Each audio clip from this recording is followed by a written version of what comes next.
nagaan waaqayyo isiniif haa ta'u. Akkam jirtu dhaggeeffattootaaf daawwattoota TV Logos. Kun tajaajila wangeelaa televezyiina Logos irraa torbanitti al tokko dilbata ganama akka sa'aatii Norway sa'aatii 9tti kan tamsa'udha. Har'as mata duree biraatiin sagalee waaqayyoo qabadhee dhiyaadheen jira. Kanaaf hamma dhumaatti obsaan akka isin caqastan jaalala gooftaatiin isin gaafadha. Egaan waaqayyo baroota keessatti gurra isa dhaga'utti, garaa isa barbaaddatutti, hafuura isa dheebotutti waaqayyo hin dubbata. Nus sagalee waaqayyoo halkaniif guyyaa yeroo nutti toluuf nutti hin tolletti haalota nuuf mijataniif nuuf hin mijanne keessa dhaabannee dubbii waaqayyo dubbachuuf yeroo hundumaa qophiidha. Isinillee lafa teessan taa'isanii obsaan akka isin caqastan jaalala gooftaatiin isin gaafadha. Egaan waaqayyo har'as sagalee ittiin jireenya keenya jajjabeessu, ergaa ittiin lubbuu keenya jajjabeessu, sagalee ittiin hafuura keenya sooru waaqayyo karaa tajaajila wangeelaa televezyiina Logos gara keenya fidee jira waaqayyo. Egaan tajaajiloota kana hundumaa keessatti akka waaqayyo jireenya keessan eebbisu abdii guddaa qabna. Namoonni hedduun nu barreessaa jirtu waaqayyo sinaa eebbisu, warri nu barreessitan, warri yaada nuuf kennitan, akkasumas warri nu jajjabeessitan waaqayyo sinaa eebbisu ulfaadhaa isiniin jechuu jaalladha asumaan. Egaan waaqayyo biyya lafaa kana irratti akka nu hojii isaa hojjennuuf, akka nu ulfina isaa mul'ifnuuf, akka nu yaada garaa isaa tajaajiluuf nu waamee jira waaqayyo. Waamicha waaqayyo nu qaqqabe kana immoo nus kabajnee akka waamicha sanaatti akka waaqayyo nu waametti dhaabannee yeroo waaqayyoof hojjennu garaa waaqayyo akka nutti gammadu ni beekna. Egaan hojiin akkasii kun hunduma keenyarraa eegamaa jechuudha. Wangeelli akkaataa baay'eetiin lallabama. Inni kaan faarfannaadhaan, inni kaan lallabuudhaan, inni kaan qabeenya isaatiin, inni kaan kennaa adda addaa waaqayyo isaaf kenneen akkuma waaqayyo kennaa isaaf kenneen hojii waaqayyo hojjeta. Kanaaf lafa teessan teessanii kennaa waaqayyo isinitti kenne, galfata waaqayyo isin biraa qabu sanaan akka isin hojii waaqayyo hojjettan isin jajjabeessuun jaalladhan illee. Waaqayyo kennaa nutti kenneen akka ni hojjennee bu'aa buuf nu barbaada. Egaa har'aa sagalee waaqayyo gabaabaatti seera ba'uu boqonnaa 32 lakkoofsa 12 haga 17 akkana jedha. Museen yommus waaqayyoon ilaa ati saba kana ol geessi naan jetta. Garuu eenyuun anaa wajjin akka ergitu immoo anatti hin himne. Haa ta'uyyuu malee ani si beekaa, maqaa kees beeka. Ana durattis immoo faara tolaadhaan ilaalamteetta naan jetta. Egaa dhuguman si duratti faara tolaadhaan ilaalame yoon ta'eef akkan si beekutti, si durattis faara tolaadhaan ilaalamaa akkan jiraadhutti adaraa karaa kee anatti agarsiisi. Jarri kunis saba kee akka ta'an ilaalii jedhe. Waaqayyos immoo deebisee fi ani ofii kootii si wajjin nan adeema. Boqonnaas siif nan kennaa jedhe. Museen deebisee ati ofii keetii nu wajjin hin adeemtu yoo ta'e asii nu hin baasin. Ati ofii keetii nu wajjin adeemte malee ani sabni keessi duratti faara tolaadhaan ilaalamuun keenya attamitti beekamaa? Aniif sabni kee saba warra kaan irraa gargar ta'uun keenya ati nu wajjin adeemuu keetiin beekama mitiiree jedhe. Waaqayyo yommus Museedhaan ati ana duratti faara tolaadhaan waan ilaalamteef si'i maqaa kees waan an beekuuf isa ati dubbatte kanaa nan godha jedhee jedha. Galanni waaqayyo gooftaadhaaf haa ta'u. Kutaa kana irratti Museen gaaffii garaagaraa waaqayyoon gaafata. Gaaffii waaqayyoon gaafatuuf deebii waaqayyo isaaf kennu irratti hundaa'e immoo waaqayyoon kadhata. Kutaa kana iddoo gurguddaa sadiitti qoodnee ilaalla. Mee utuu kallattiidhaan gara sagalee kanaatti hin seenin dura akka hafuurri waaqayyo dubbii kana nu ibsuuf immoo waaqayyoon kadhanna. Yaa waaqayyo gooftaa bara baraan jiraattu galanniif ulfinni siif haa ta'u. Nu ga'eeras quufneerras hin jennu dubbii kee gaafa hundumaa dubbachuudhaaf si dhaga'uudhaaf dhiyaannee jirras maqaa gooftaa Yesuus Kiristoosiin ati immoo hafuura keenyatti garaa keenyatti dubbadhu. Dubbii kee kanaan immoo warra hojjetanii bu'aa buusan, warra ittiin yaa waaqayyo yaada garaa kee tajaajilan, akeekaaf sagantaa kee waaqayyo warra hojiirra oolchan akka taanuuf sin kadhadhaa maqaa Yesuus Kiristoosiin nu gargaari. Amalaa fi cubbuu biyya lafaa kana keessa jiruun hidhamnee jireenyi hafuura keenya hojii kee irraa hidhamee yaa waaqayyo nus dadhabnee hojii kees gufachiifnee dhugaa dubbii kee duras dhaabanne akka argamnetti akka hojii kee hojjennu kaayyoo itti waamamneef akka xumurru akeeka itti dhalanneef akka hojii oolchinuuf ani sin kadhadhaati Waaqayyo gooftaan nu gargaare. Warra dubbii kana dhaga'an biratti immoo yaa Waaqayyo dubbiin kun jijjiirama hafidu garaa namootaatti dubbadhu. Yaa Waaqayyo namni sagalee kana dhaga hundumtuu afuurri isaa kan jijjiirame haa ta'u. Qalbiin namoota baay'ee garaan isaanii afuurri isaanii maqaa gooftaa Yesuus Kiristoosin dubbii kanaan kan tuqame haa ta'u. Yaa isa hundumaa dandeessu sin kadhadhaa. Wanti dhiibbaa seexanni sammuu namaa irratti geggeessu ba'aa ulfaataa namarra kaa'u akka namni dubbii keef yaa Waaqayyo of qopheessee hin jiraanneef walabummaa dubbii kee kan nama dhowwatu garaa namootaa kan haguugu sammuu namootaa kan jaamsu ija namootaa qabee kan taa'u akka namoonni dhugaa dubbii kee dhaga'anis duukaa hin adeemneef gaafa hundumaa rakkina garaagaraa kan baay'isu dhiibbaan sammuu namaa irratti geggeessu humna du'aa ka'u Yesuus Kiristoosin kan irraa cabe haa ta'u. Garaan dubbii kee utuu dheebotu afuurri utuu dubbii kee dheebotu yaa Waaqayyo namni utuu dubbii kee dheebotu garuu akka hin dhageenyeef warri balbala itti cufan humnas Waaqayyo gooftaa maccaatiin irraa kan caban ta'an garaa namootaa argadhu afuura namootaa argadhu laphee isaaniitti dubbadhu yaa Waaqayyo sin kadhadhaa sammuun namootaa dhiibbaa cubbuu jala dhiibbaa foonii jala hojii biyya lafaa jala hurrii ba'ee akka ni dubbii kee dhaggeeffatuuf sin kadhadhaa ati Waaqayyo gooftaa maccaa afuura keetiin garaa namootaa toosisi. Waaqa lafarratti eebbifami galanniif ulfinni siif haa ta'u maqaa Yesuus Kiristoos gooftaa ittiin nu jaallatteen ameen. Sagalee Waaqayyoo kanaa kutaan amma dubbisee macaafa seera ba'uu boqonnaa 33 lakkoofsa 12 haga 17 bakka gurguddaa sadiitti qoonnee ilaalla. Inni jalqabaa gaaffiidha. Gaaffii Museen Waaqayyoon gaafate. Museen kutaa kana keessatti gaaffii gurguddaa sadii Waaqayyoon gaafata. Tokko maal jedhaa? Eenyuun anaa wajjin ergita yaa Waaqayyoo jedha. Museen amma yaada Waaqayyoo itti isa waame. Waamicha Waaqayyoo itti isa waame sana hojjechuudhaaf ijoollee Israa'eliin geggeessuudhaaf isaan dura bu'ee daandii Waaqayyoo isaanitti agarsiisuudhaaf biyya Misir keessaa baasee lafa gara kakuu isaanitti isaan geessuudhaaf eenyuun anaa wajjin ergitaa jedha. Sababi isaa Museen hir'ina isaa ilaala. Tokko Museen irrinni inni ofirratti beeku afaan isaa akka qajeelootti dubbatee ijoollee Israa'eliin amansiisuu hin danda'u. Sababi isaa inni giingeedha waan ta'eef. Namni saba geggeessu baay'ee haasa'a. Nama baay'ee haasa'ee nama geggeessu ta'uu qaba. Nama amansiisu haasaadhaan. Museen rakkina kana qaba. Baay'ee haasa'ee nama amansiisuu hin danda'u afaan arrabi isaa giingeedha. Kanaaf jedhee hir'ina kana biratti beeka inni. Dadhabbii kana biratti beeka inni. Lammaffaa immoo nama isa utubuu barbaada. Nama isa jabeessuu barbaada. Obboleessa gaarii of biratti barbaada. Miiltoo gaarii of biratti barbaada. Nama waamicha kanatti isa utuban of biratti barbaada. Eenyuun anaa wajjin ergitaadha? Eenyu anaa wajjin ta'ee kan Israa'eliin geggeessu eenyu? Geggeessaan anatti aanee Israa'eliin geggeessu eenyu jedhee Waaqayyoon gaafata. Inni lammaffaan gaaffiin Museen Waaqayyoon gaafatu dhugumaan si duratti faara tolaadhaan ilaalameen waamicha isaa mirkaneeffataa jira iddoo kanarratti. Dhugumaan si duratti faara tolaan ilaalameen na simattee taa'edha. Waan kana jedhuuf qaba Museen. Lafaa ka'ee dubbatatu hin taane wantoota kana dubbatuuf qaba. Gaafa Waaqayyo isa waamee dhaqi Israa'elotaan biyya Misir keessaa isaan baasi jedhee gaafa Waaqayyo Musee erge Museen nama goota nama gara kuteessa waan ta'eef tarkaanfii fudhate qaba. Warra Misirii rukutee ajjeeseera. Hojii garaagaraa hojjeteera. Kanaanis miidiyaan itti gadi bu'eera. Yeroodhaaf rakkina garaagaraa keessa ture. Hamma gara yaada Waaqayyootti ba'utti hamma gara gaafa akeeka Waaqayyo isa waame sana bira ga'utti wal'aansoo baay'ee keessa ture jireenyumti isaa. Kanaaf dhugumaan si duratti faara tolaan ilaalameen. Ilaalameera fuula kee duratti faara tolaadhaan naa dhiifteettaa cubbuu koo kaleessaa simatameera ani fuula kee duratti jedheeti isa kana Waaqayyo biraa mirkaneeffataa jira waamicha isaa. Gaaffii sadaffaan Museen Waaqayyoon gaafatu nu wajjin ta'uu kee immoo akkamitti beekna jedhe.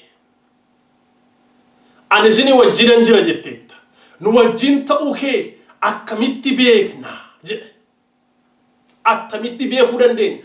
Ragaa nuuf kennitu qabdaa. Mallattoo nuuf kennitu qabdaa. milikkita nuuf kennitu qabda attamitti beekuu dandeenya jedhe Waaqayyoon gaafata. Kun egaa gaaffii Museen Waaqayyo duratti dhiyeessudha. Mee deebii Waaqayyo Museedhaaf deebisu immoo ilaalla. Deebiin Waaqayyo kutaa kana irratti Museedhaaf deebisu ilaa akkana jedha Waaqayyo. Gaaffii Musee isa jalqabaa eenyuun anaa wajjin ergita isa Museen jedhuuf Waaqayyo yaa Musee ofii kootiinan si wajjin ta'a jedhe Waaqayyo. Utuu Iyyaasuun isa bira jiru, utuu Miriyaam isa bira jirtu, utuu Kaaleb isa bira jiru, utuu Aaroon isa bira jiru, utuu Israa'eloonni 600 olitti lakkaa'aman Musee bira jiranii Waaqayyo Museedhaan ofii kootiinan si wajjin ta'a jedhe.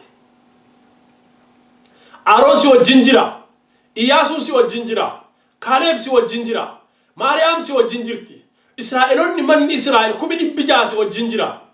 Abiyyuun kee Yetroon si wajjin jira, firoonni kee soddoliin kee si wajjin jiru, firoonni kee maatiin kee si wajjin jiru, ijoolleen Israa'el gootonni jajjaboon waraana gurguddaa kan danda'an si wajjin jiru. Beenuun jedhe Waaqayyo ofii kootiinan si wajjin ta'a ittiin jedhe Waaqayyo. Waaqayyo kutaa kana irratti wajjin ta'uusaa Museedhaaf mirkaneessuu barbaade. Namoota sanatti Musee hin amanne Waaqayyo. Namoota sanas Museedhaaf hin abdanne Waaqayyo. Maaliif kana jedhe laa Waaqayyo? Waaqayyo egeree Musee of duratti haleelee ilaalaa jira. Boor tarkaanfii Museen faa fudhachuuf adeeman. Boor Miriyaam faa maal ta'uuf akka deeman, Aaroon faa akkam ta'uuf akka deeman Waaqayyo ba'eessa godhe argina. Galgala Musees ilaaleera Waaqayyo. Eessatti adeemsa isaa kana akka inni goolabuuf adeemaa jiru Waaqayyo argeera. Kanaaf jedhee Waaqayyo jarreen kun si wajjin jiruuti isaanii wajjin deemi, Aaroon afaan si hiika, inni luba, Iyyaasuun loltuudha, Kaaleb goota, Miriyaam kunoo weellistuu jabduudha, si wajjin jirti, faarfattuu jabduudha hin jenne Waaqayyo. Waaqayyo utuu isaan Museedhaan wajjin jiranii ofii kootiinaan si wajjin taa'e. Waaqayyo amala isaa keessatti baroota keessatti Waaqayyo warra waame ofii isaatii geggeessa malee namatti ijoollee isaa hin amanatu Waaqayyo. Barootatti ijoollee isaa hin amanatu Waaqayyo. Mootummaatti ijoollee isaa amanee hin dhiisu Waaqayyo. Siistemii mootummaatti ijoollee isaa amanee hin dhiisu Waaqayyo. Dandeettiidhaaf humna waraanaa mootummaanii fi mootonni lafarraa jiran qabanitti amanee ijoollee isaa hin waamne Waaqayyo.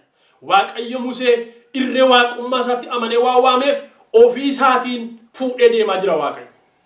Egaa kutaa kana irratti maaltu ta'e Musee irratti yoo jettan Musee jarri kun hundumtuu Musee gananiiru. Iyyaasuun faa Musee irraa fuula deeffataniiru. Aaroon faa Musee irraa fuula deeffataniiru. Miriyaam faa Musee irratti guungumaniiru. Manni Israa'el hundumtuu Musee ganee beeka. Dhiisaniiru irratti ka'anii beeku. Gananii biraa deebi'anii Museen qophaasaa dhaabatee hafee beeka. Gaafa sana Waaqayyootu qofaatu Museedhaa wajjin hafee isa geggeesse. Waaqayyo kutaa kana irratti ofii kootiinan si wajjin ta'a gaafa jedhu akka isaan boor isa ganuuf deemaa jiran, akka isaan boor isa irratti gungumuuf deemaa jiran, akka isaan hamma dhumaatti Museedhaa wajjin hafuu hin dandeenye Waaqayyo egereesaa ba'eessa godhe arge. Kana duwwaa ammoo miti keessa deebii boqonnaa 34 lakkoofsa 1 kaaftanii olii bifattan gaafa Museen du'e eenyullee hin agarreedha. Eenyullee hin beekudha. Waaqayyootu Musee qobaatti dhaqee awwaaleedha. Iddoo awwaala Musee eenyuyyuu hin beeku turedha. Ijoolleen Israa'el guyyaa 28 ta'anii gaddanii fi ka'anii adeemsa isaanii itti fufan garuu lafa inni itti awwaalame hin beekan turan. Baay'ee kan nama ajaa'ibu garuu baroota dheeraa booda gaaf tokko seexanni lafa reeffi Musee itti awwaalamee jiru waan beekuuf reeffa Musee falmuu dhaqe. Dhaqeetii awwaala Musee irra dhaabatee gaafa reeffa Musee irratti waan akeekkate hojjechuudhaaf adeemu Waaqayyo ergamaa isaa Mikaa'eliin achi dhaabee jira jedha. Gaafa seexanni reeffa Musee baafachuudhaaf dhaqu ergamaa Waaqayyo inni Yerusaalemin fudhatee Waaqayyo gooftaan si haa ifatu jedhanii iddoo sana ari'e. Inni ergamaa Waaqayyo reeffa Museera. Waaqayyo kanas beeka. Jireenya Musee biyya lafaan booda adeemsa Musee biiftuu garasitti waaqayyo beeka. Namni hamma gaafa ati lubbuudhaan jirtu qofatti si wajjin ta'a. Namni hamma gaafa ati jabaattee adeemtu qofatti si wajjin ta'a. Jireenya du'a garasii kanatti kan si wajjin ta'u garuu waaqayyo duwwaadha. Awwaala garasitti biiftu kana garasitti kan namaa wajjin ta'u kan mucaa namaa wajjin ta'u waaqayyo duwwaadha. Kanaaf jedhe waaqayyo ofii kootii nan si wajjin taa'e. Dhuma Musee argina waaqayyo. Bara baay'ee booda seexanni deebi'ee akka reeffa Musee adamsuuf jedhu waaqayyo argina. Waaqayyo jiraasaa duwwaa miti reeffa Museef iyyuu waardiyaa dhaabee eegaa ture lafa onaa keessatti. Maqaa waaqayyo kan eebbifame haa ta'u. Egaa waaqayyo maal jedhee gaaffii Musee lamaffaatiif deebiin waaqayyo kenne boqonnaas siifan kennaa ittiin jedhe waaqayyo. Ilaala adeemsi Museen keessa deemaa ture. Daandii Museen faa keessa adeeman lafa onaadha. Torbaan qabaa gidduu adeemu. Gammoojjii keessa adeemu. Hadhaa marrataa gidduu adeemu. Qoraattii keessa adeemu. Waraana gidduu adeemu. Halkaniif guyyaadha adeemsi isaanii. Bitaaf mirgaan lolatu jira. Duraaf duubaan lolatu jira. Duubaan warra Fari'oontu jira. Fuulduraan warra biyya isaanii qabatee jira. Bitaaf mirgaan biyyoota isaan keessa darbantu isaan lola. Waaqayyo kana hundumaa waan beekuuf adeemsichi adeemsa boqonnaa namaaf kennu miti. Karichi karaa irratti boqotan miti. Hojichi hojii keessatti boqotaniif boqonnaa namaaf kennu miti. Tajaajilitti tajaajila keessatti boqotan miti. Geggeessaan sun hoggansi Museen ittiin Israa'eliin geggeessaa jiru sun kan nama boqochiisu miti. Haalli keessa jiraatan kan boqonnaa namaaf hin laanne. Hawaasi inni geggeessu kan boqonnaa isaaf hin laanne. Mandari inni keessa darbaa jiru kan boqonnaa isaaf hin laanne. Waraana kana hundumaa keessatti Musee kan boqochiise waaqayyo duwwaadha. Afuura Musee kan boqochiise waaqayyo duwwaadha. Lubbuu Musee kan boqochiise waaqayyo duwwaadha. Haalli sun hundumtuu, abiddi sun hundumtuu, rakkuniin sun hundumtuu akka Musee fuuldura jiran waaqayyo waan beekuuf boqonnaanis ana biraasiif kennama. Bakka biraati boqonnaa hin eegin.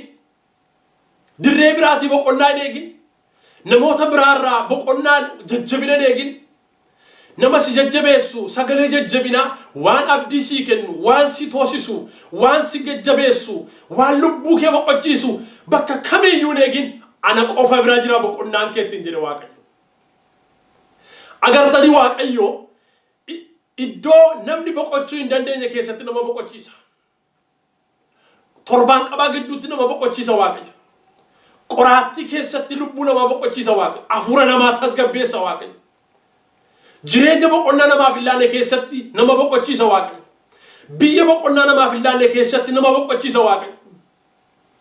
Mandara keessatti nagaa argachuun hin danda'amne keessatti nagaa ijoollee isaatiif kenna waaqayyo. Hawaasa keessatti nagaadhaan buluun hin danda'amne keessatti waaqayyo ijoollee isaa nagaadhaan boqochiisa. Haalli keessa jirtu, mandarratti keessa jirtu, bitaaf mirgi kee, hawaasati kee jiraattu, naannoon kee jeeqamaadha. Haala jeequmsa keessa jiraatu garuu keessa kee nagaatu jiraata. Biyya lafaa nagaa namaaf hin laanne. Mandara boqonnaa namaaf hin laanne. Hawaasa boqonnaa namaaf hin laanne keessatti waaqayyo lubbuu ijoolleessa, afuura ijoolleessa tasgabbeessee boqochiisee jiraachisa waaqayyo. Maqaa waaqayyo kan eebbifame haa ta'u. Waaqayyo waaqa boqonnaati. Boqonnaan kutaa kana irratti dubbifamu kun boqonnaa lubbuuf boqonnaa fooniiti. Gaafa Museen du'e waaqayyootu boqochiisee harka waaqayyoo irratti boqote Museen jedha. Ulfinni waaqayyoof haa ta'u harka waaqayyoo irratti. Harka waaqayyoo irratti waan tanni boqoteef harki waaqayyoo sin modhaqee Musee awwaaleedha. Jireenya Musee harka waaqayyoo irratti. Galgalli Musee harka waaqayyoo irratti xumurame. Musee dhuma irratti harka waaqayyoo irratti boqote. Harka waaqayyootu Musee dhaqee boqochiisee awwaale. Hamma achi ga'utti immoo Museen guyyaa tokko ijoollee Israa'el biraa sagalee jajjabina dhaga'ee hin beeku. Sagalee hamilee isaa jajjabeessu dhaga'ee hin beeku. Sagalee boqonnaa isaaf kennu isa gammachiisu dhaga'ee hin beeku. Garuu afuurri isaa lubbuun isaa waaqayyo isaa wajjin boqotee jiraata ture. Waaqayyo kana hundumaa fuuldura Museetti argaa jira. Kanaaf ana duwwaatu si boqochiisa yaa Musee ittiin jedha Waaqayyo. Inni lammaffaan dhugumaan faara tolaadhaan si biratti ilaalamee dhugumaan faara tolaadhaan si biratti ilaalamee yaa Waaqayyo jedhee gaafate. Waaqayyo eeyyee faara tolaadhaan na biratti ilaalamteetta. Simatamteetta ittiin jedhe Waaqayyo. Waamicha isaa mirkaneesseef Waaqayyo. Hariiroo inni Waaqayyo wajjin qabu dhugaa ta'uusaa Waaqayyo hin dhugoomseef. Hojii Museen hojjetu sun hojii sirrii ta'uusaa Waaqayyo hin dhugoomseef. Karaan Museen adeemaa jiru sun karaa sirrii ta'uusaa Waaqayyo hin dhugoomseef. Hojiin Museen hojjetaa jiru sun hojii sirrii ta'uusaa Waaqayyo hin mirkaneesseef. Hin dhugoomseef Waaqayyo Museedhaaf. Egaa jedhe Waaqayyo waan ati jette immoo naan godha hojiirra oolcha. Kun iddoo kanarratti sagalee kanaan kutaan kun cufama. Sagalee kanaan kutaan kun cufama. Utuun gara dhuma sagalee kanaatti hin deebi'in kadhata Museen isinitti hima. Faarfannaa tokko dhageenyee sagalee kanatti deebina. Murtoon kan kee sirrii taanaan ilaalchi kee natti tolaan si wajjin godhe deemsa koo si harka galchee makoo qajeelchi kee sirrii taanaan ilaalchi kee natti tolaan si wajjin godhe deemsa koo si harka galchee makoo yeroo gaddaaf dhiphina koo situ dhaabaate mirga koo ormaan beeku warra girrisu anaaf si'idha waaqni koo anaaf si'idha waaqni koo anaaf si'idha waaqni koo anaaf si'idha waaqni koo anaaf si'idha waaqni koo.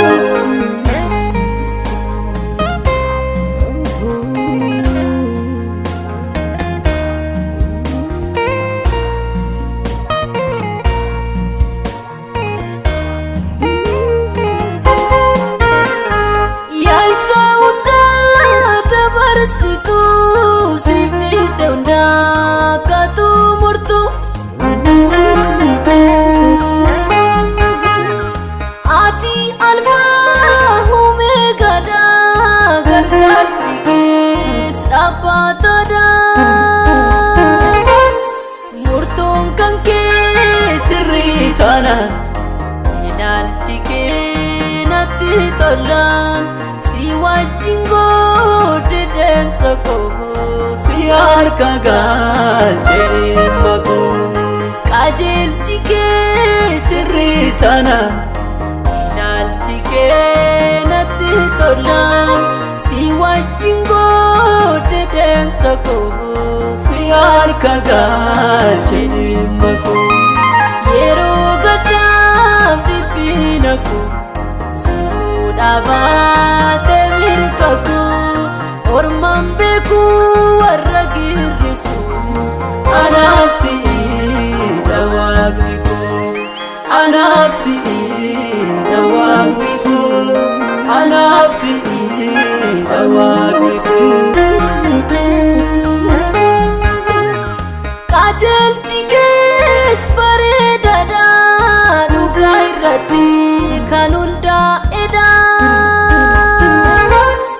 murtoon kan kee sirrii taanaan ilaalchi kee natti tolaan si wajjin godhe deemsa koo si harka galchee makoo qajeelchi kee sirrii taanaan ilaalchi kee natti tolaan si wajjin godhe deemsa koo si harka galchee makoo yeroo gaddaaf dhiphina koo situ dhaabaate mirga koo ormaan beeku warra girrisu anaaf si'idha waaqni koo anafsi dawaqniku anafsi dawaqniku anafsi dawaqniku anafsi dawaqniku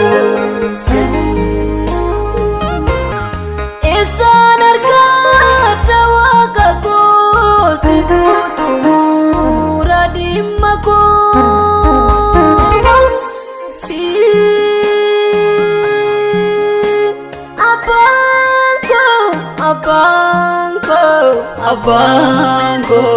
abango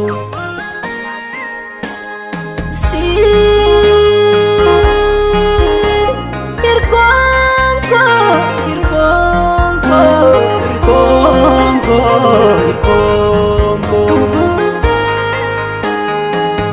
kota wisa osombe kukodaku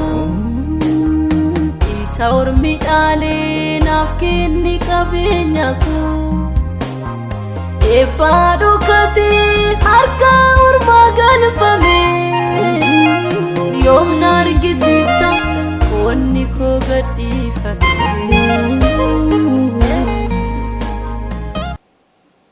ega Museen gaafa waaqayyoon kadhate sana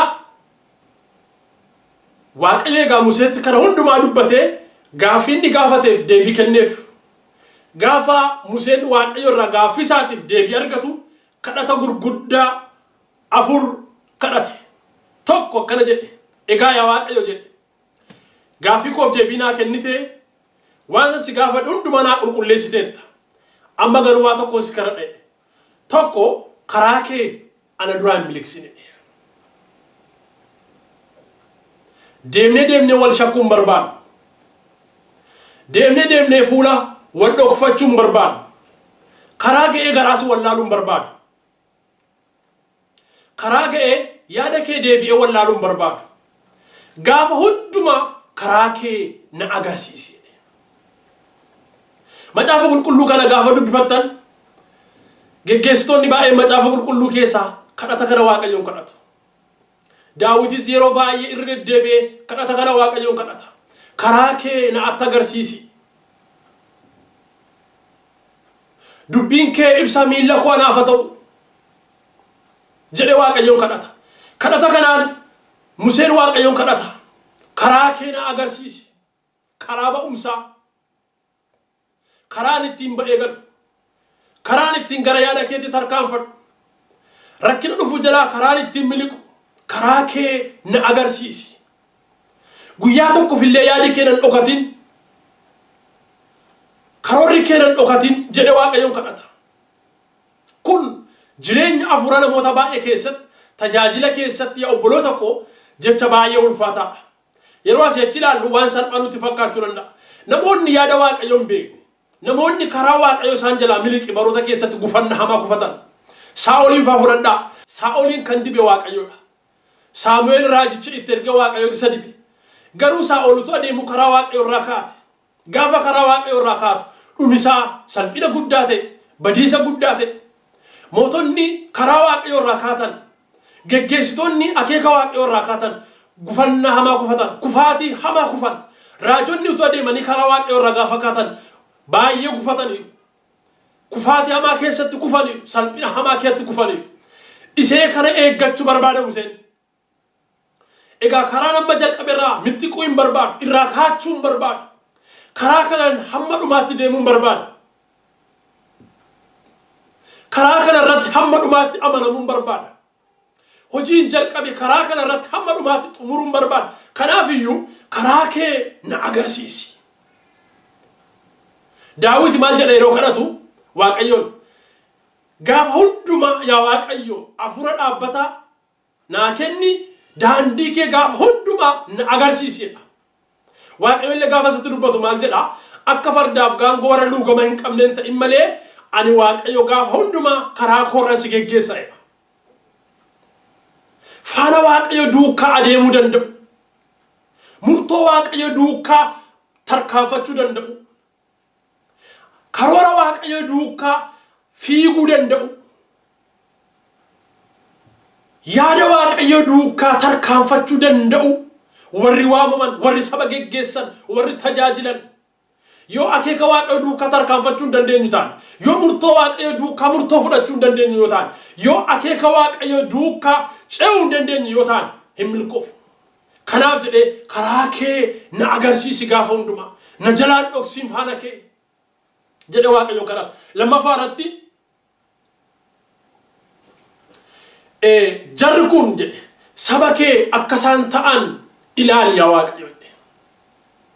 Saban geggeessaa jiru kun saba kee akka ta'an ilaali. Egaa waaqayyo torbaan qabaadhaaf qoraattii gidduu waaqayyo karaa baasee Musee dabarseera. Waaqayyo mandara diinota isaanii gidduu karaa baasee isaan dabarseera. Waaqayyo warra Musee fa areetan gidduu karaa baasee isaan dabarseera. Waaqayyo torbaan qabaaf qoraattii lafa onaa daandii namni keessa adeemuu hin dandeenye keessa karaa baasee Musee fa'a dabarseera waaqayyo. Daandiin gara jireenyaatti geessu, daandiin gara ulfinaatti geessu gaafa hundumaa bu'aa ba'ii baay'ee qaba. Rakkina baay'ee qaba, qorumsa baay'ee qaba, wallaansoo baay'ee qaba.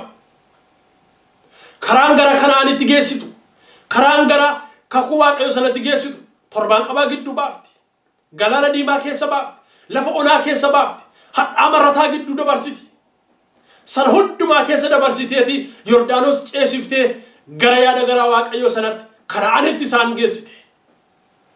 Har'as yaa obboloota koo warri waaqayyoon amanu, warri waaqayyoon tajaajilu, warri waaqayyoo amanuuf qophoofnullee warri waaqayyoof amanuuf deemtanillee yeroo hundumaa kana hubadhaa karaan gara jireenyaatti geessu gola seexanaa keessa baasa. Wal'aansoo baay'ee keessa baasa. Rakkina baay'ee keessa nama dabarsa. Sababi isaa akka nuyi rakkinoota achi keessa jiran sanaaf furmaata keenya dabarruuf waaqayyo rakkina sanatti nu geessa. Akka nuyi waltajjiidhaaf golaaf manneen seexanootaa diignee keessa dabarruuf waaqayyo daandii keenya kallattii sanatti qajeesha. Yoosef mana hidhaa boolla wa'inii sanatti gadi bu'ee achi keessa darbee garuu gara mana mootummaatti deeme. Tokkichumaan mana abbaa isaatii ba'ee dhaqeeti mana warra Fara'oon keessatti waamamne Yoosef. Daandii Yoosef bu'aa baay'ee qabdi. Boolla gadi bu'uu qabdi. Gurguramuu qabdi. Salphina baay'ee qabdi. Boollatti gatamuu qabdi. Arrabsamuu baay'ee qabdi. Maqaa badii baay'ee qabdi. Jechoota inni hin qabneef gocha inni hin godhaminiin arrabsamuu hedduu qabdi. Sana hundumaa keessa darbee ulfina sana bira ga'e. Har'as daandiin ulfinatti nama geessu, karaan jireenyatti nama geessu wallaansoo baay'ee qaba. Dhiibboo baay'ee qaba. Lola baay'ee qaba.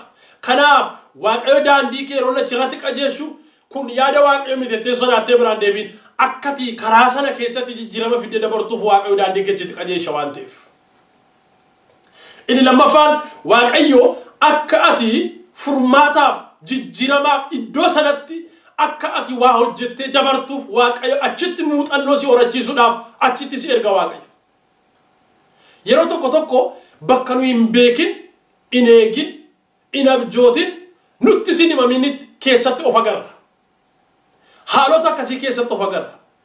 Hojii akkasii keessatti of agarra. Tajaajila akkasii keessatti of agarra. Wanta nu hin abjootin, wanta nu hin kadhatin, wanta nutti hin himamin. Sababi isaa waaqayyo iddoo sanatti waan nuun hojjetu qaba. Muuxannoo nu horachiisu qaba waaqayyo. Lafa sana irratti jijjiirama nuun fidu qaba waaqayyo. Kanaaf achitti nu erga. Kanaaf hin sodaatina. Kadhati Museen waaqayyoon kadhatu inni lammaffaan sabni kun saba kee akka ta'an ilaali.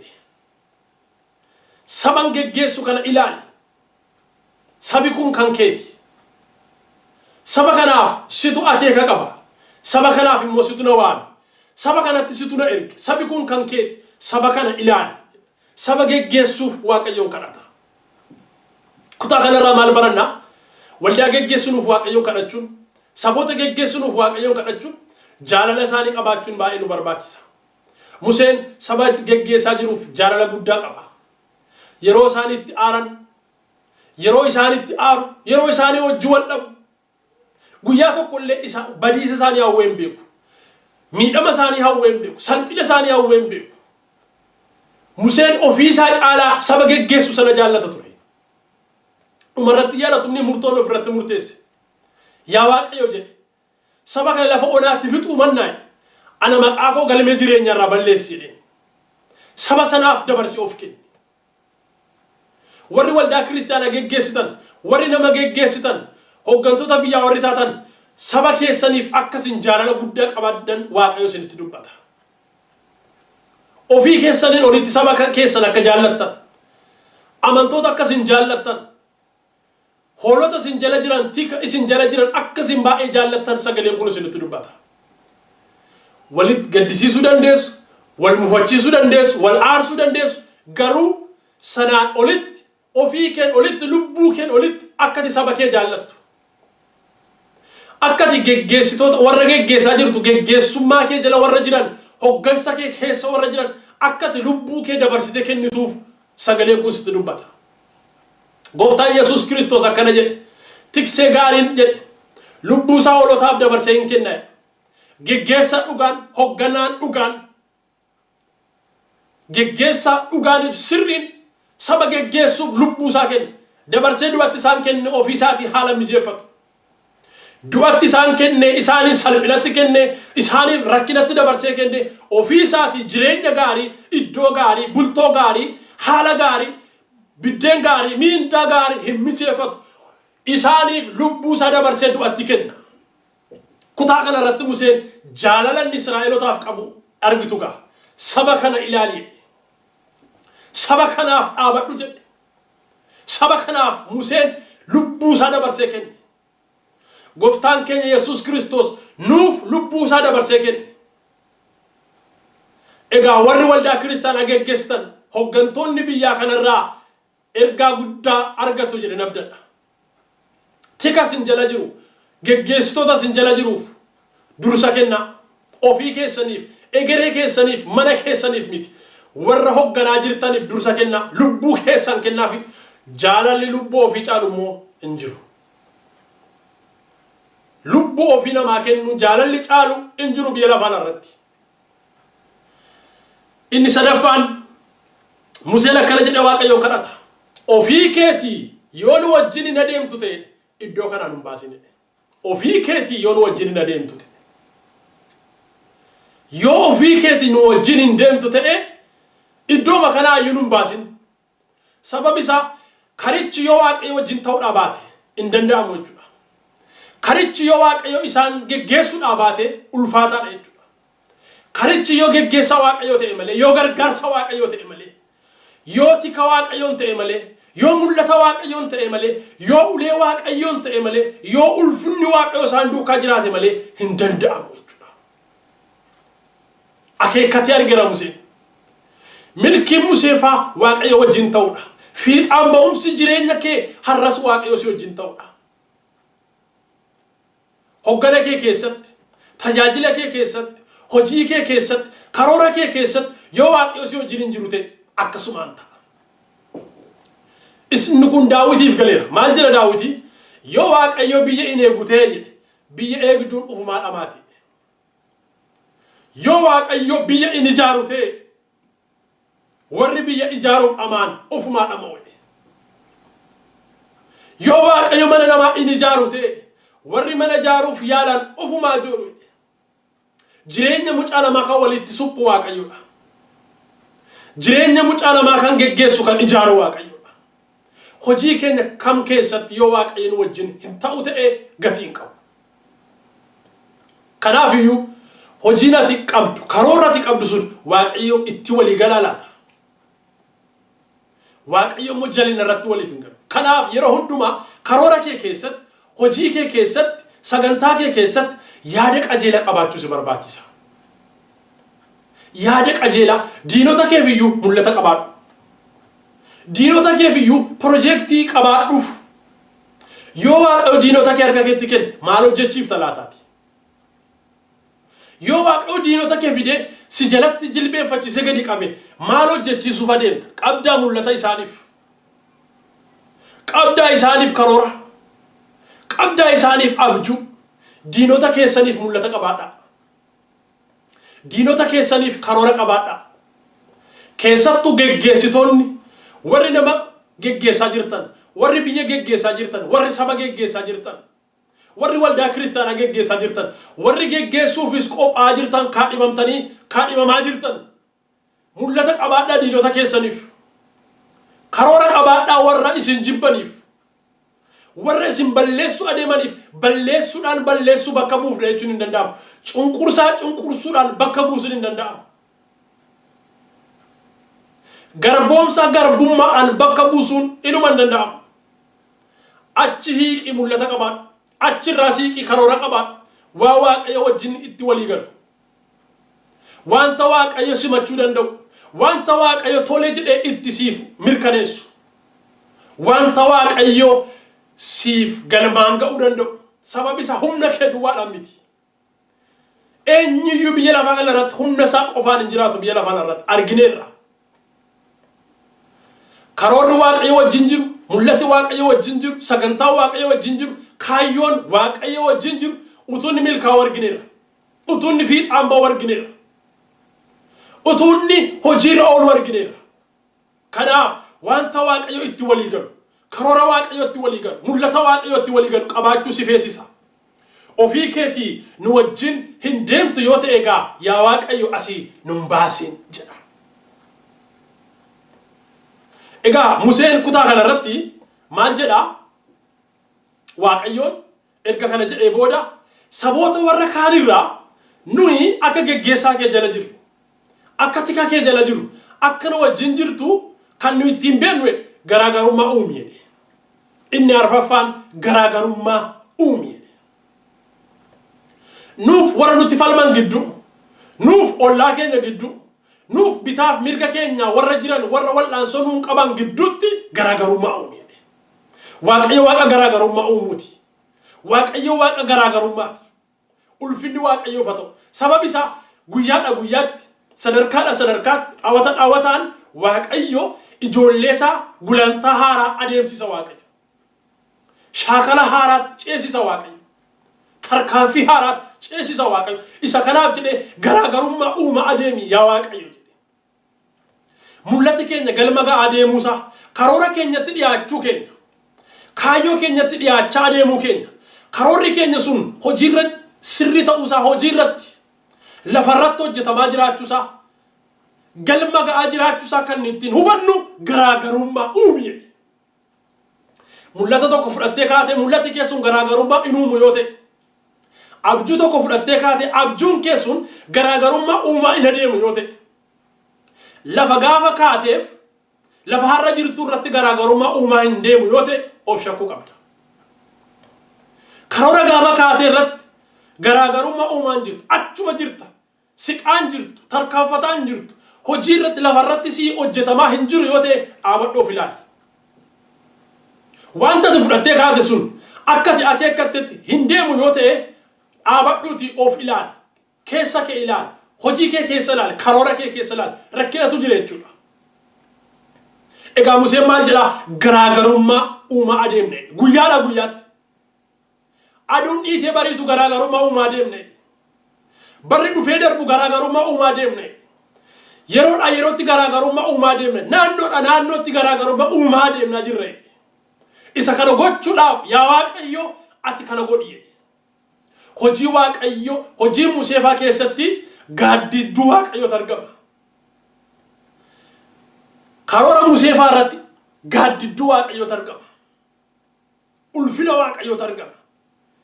Bulchiinsa kee keessa, karoora kee keessa, adeemsa kee keessatti ulfinni Waaqayyoo siif argamu. Gaaddisi ulfina Waaqayyoo. Milkiin Waaqayyo nama xumursiisu si wajjin haa ta'u. Hinjooriin qophaa kee lafa onaa keessa.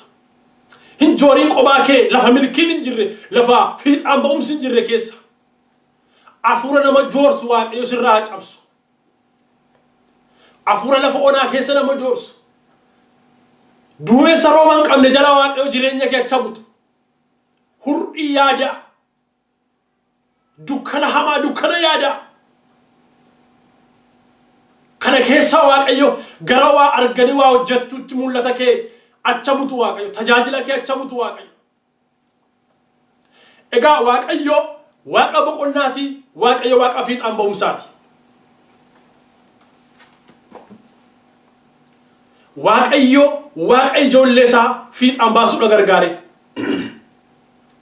Amma sagalee waaqayyo Maatiyos boqonnaa 11 lakkoofsa 28 kaaseen nan dubbisa akkana jedha. Yesuus itti fufee isin warri itti amaatanii dadhabdan ba'anis kan isinitti ulfaatu hundinuu gara koo kottaa ani boqonnaa isiniifan kenna. Waanjoo koo fudhaatii baadhaa anarraa is bara anoo garraa midhoo kanaan gad of deebisee boqonnaa is lubbuu keessaniif in argattu. Boqonnaas lubbuu keessaniif in argattu. Egaa gara boqonnaa waaqayyo Museedhaaf kenne sanan kanan sagalee kanaan xumuruu barbaada. Waaqayyo Musee lafa onaa keessatti boqochiise. Waaqayyo Musee lafa onaa gammoojjii boqonnaan hin jirre keessatti boqonnaa ta'eef. Kutaa kana irratti gooftaan keenya Yesuus Kiristoos itti dhamaatanii warri dadhabdan kottaa boqonnaa argattu jedhe. Boqonnaa argattu. Gooftaan keenya Yesuus Kiristoos waaqa boqonnaati. Waaqa nagaati. Hafuura namaa boqochiisa waaqayyo. Lubbuu namaa boqochiisa waaqayyo. Jireenya namaa boqochiisa waaqayyo. Hojii kee keessatti kan boqonnaa dhabde. Adeemsa kee keessatti kan boqonnaa dhabde. Tajaajila kee keessatti kan boqonnaa dhabde. Gaa'ila kee keessatti kan boqonnaa dhabde. Deebii fuula waaqayyo barbaadda.